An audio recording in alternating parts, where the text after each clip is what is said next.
Consider that Harry and Meghan are a tech startup, right? They've gone out to America, they're trying to make it in the podcast and Netflix industry. Well, it's a tech startup that's gone under, and maybe they're going to need a bailout sometime soon. The carefully constructed facade surrounding the Duke and Duchess of Sussex is beginning to crumble under the weight of its own contradictions, and the very institutions that once heralded their arrival are now chronicling their descent. It appears the honeymoon phase with the American media elite has definitively ended, replaced by a brutal reality check that is playing out in high definition across magazine covers and boardroom postmortems. The narrative shift is seismic, and it is nowhere more apparent than in the pages of Vanity Fair, a publication that once treated Meghan Markle's entry into the royal fold as little less than a coronation. It sounds like Vanity Fair had set this up for the 5-year anniversary of Megxit, but considering everything that's happened with California, them being labeled disaster tourists, the disastrous reception of Meghan Markle's trailer, the onslaught of negative press, it is culminating in what could only be described. Yeah, I get the impression she's probably got some political ambitions that we'll soon learn about as well. But, I agree with you. It does seem to me that they want to be famous for the sake of being famous. They don't want to do any work for it. It sort of, to me, seems to corroborate the idea that she probably married him for status and for extra fame, supercharging herself all the way to the A-list. Exiting their job or undergoing long-term therapy after working with Meghan.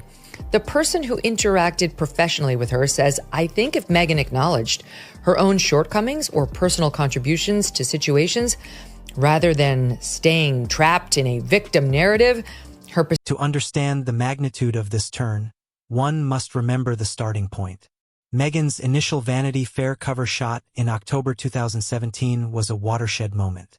It was her public unveiling as Prince Harry's serious partner, framed by a headline that innocently, perhaps naively, referenced an old Judy Garland standard, "She's just wild about Harry." It was a puff piece designed to cement a modern fairy tale. But the magazine that once polished their image with adoring prose has now become a primary vehicle for their public undressing. This recent pivot wasn't merely shade or a gentle critique. Vanity Fair has turned on them, Piers. Vanity Fair with a hit piece on her in particular, writing all about how she's a diva, which some of us have known and have been talking about, and how people can't handle working for her. For Meghan Markle. And the bad news continues this time in Vanity Fair, where their disastrous time with Spotify is absolutely fully exposed. Well, if we can... It was a dismantling of character. Insiders and observers note that when a publication with the standing of Vanity Fair flips the script, it doesn't happen in a vacuum.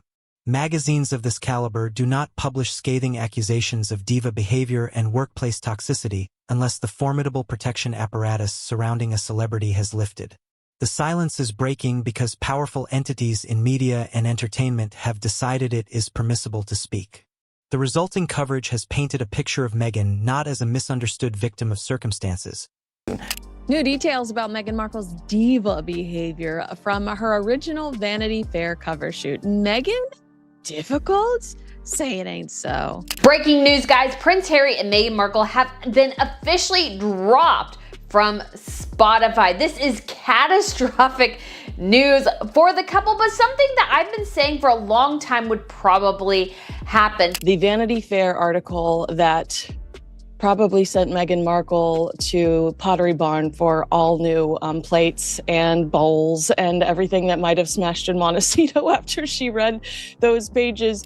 Look, I want to talk to you about the royals. Vanity Fair has published a major article reflecting on the 5 years since Harry and Meghan stepped down from their senior roles in the British royal family. The article was scathing. What more can you tell us? Of Harry and Meghan when those announcements were made. The Vanity Fair says they failed to yield consistent, successful content. But as a difficult, demanding figure, a narrative that whispers from behind closed doors in Hollywood have echoed for some time. The bad news for the Sussex brand is compounding daily, creating what can only be described as a catastrophic era for their post-royal ambitions.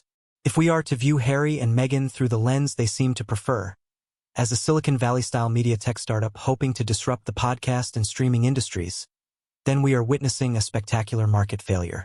Their venture has essentially gone under, and unlike the banking sector, There are no bailouts forthcoming in Tinseltown. The most glaring evidence of this professional collapse is the termination of their deal with Spotify. The dissolution of this partnership was not a mutual parting of ways based on creative differences. It was a stark repudiation of their work ethic and output. The industry reality is brutal but simple. They failed to yield consistent, successful content. Meghan Markle's first Vanity Fair cover was for the October 2017 issue, and it was highly significant because it was the first time she publicly spoke about her relationship with Prince Harry. The headline, in my opinion, innocently read, "She's just wild about Harry." Of course, a play on words referencing Meghan's relationship with Prince Harry and Judy Garland, Hollywood royalty, one of her most famous songs, "I'm Just Wild About." Despite a multi-million-dollar contract spanning roughly 2.5 years, they managed to produce only 13 episodes of podcast content. In an industry populated by independent creators churning out high-quality material weekly on shoestring budgets, this level of non-production is inexcusable. The fallout from Spotify revealed embarrassing details about their approach to the business. Executives were left dumbfounded by some of the concepts presented. In one particularly revealing incident chronicled in industry circles, Prince Harry reportedly pitched a podcast concept that involved interviewing controversial global figures like Vladimir Putin, Donald Trump, and Mark Zuckerberg about their childhood trauma.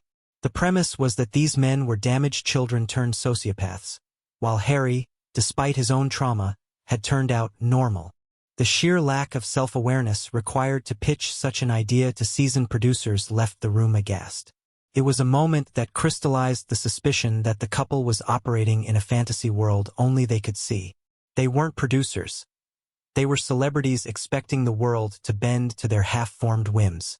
The frustration within Spotify became so acute that one high-level executive publicly branded the couple fucking grifters. Language rarely used in corporate Hollywood unless the bridge is already burned to ashes.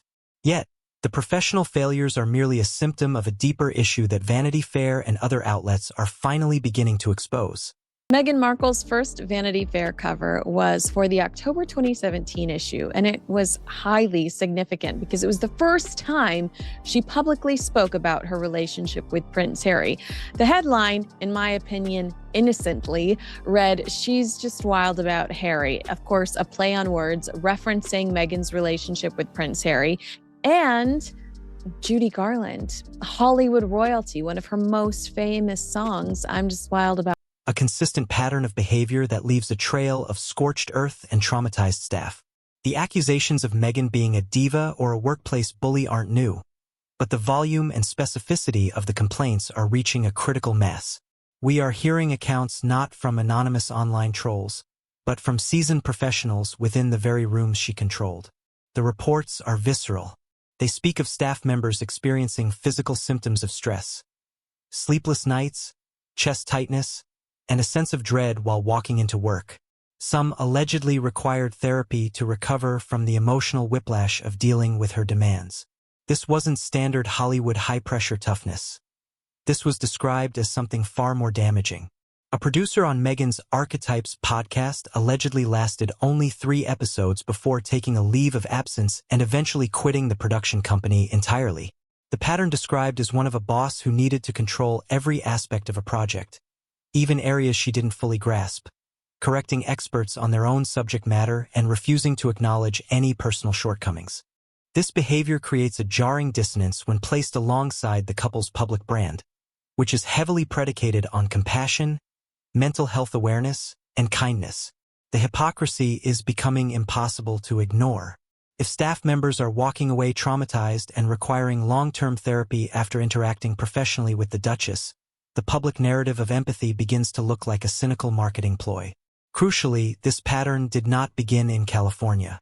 The current revelations from Hollywood serve as corroboration for the warnings that echoed from Kensington Palace years ago.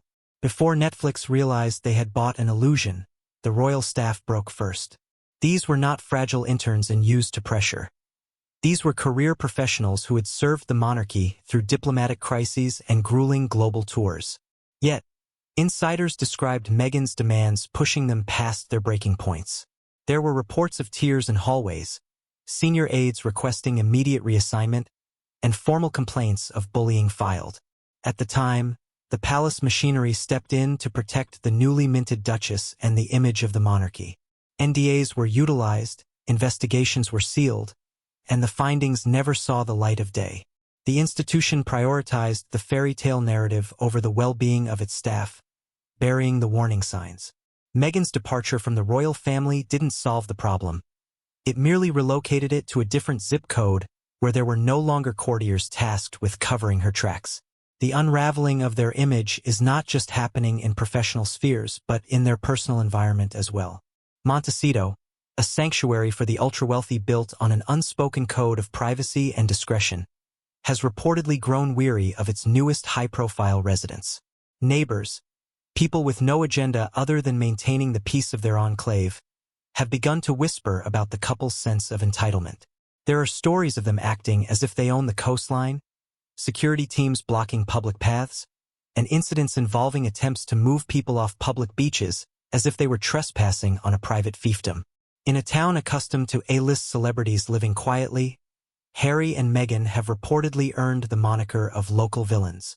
The facade of authenticity is further challenged by their dealings with Netflix.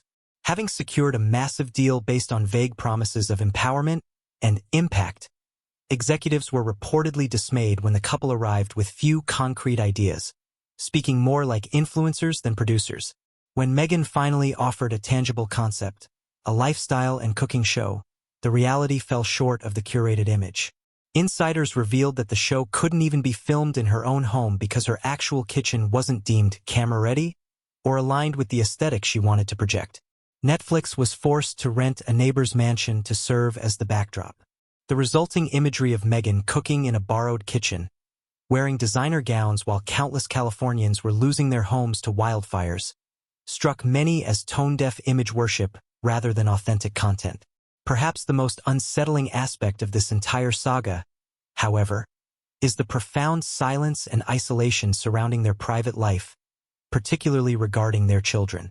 The complete absence of an extended family circle is glaring.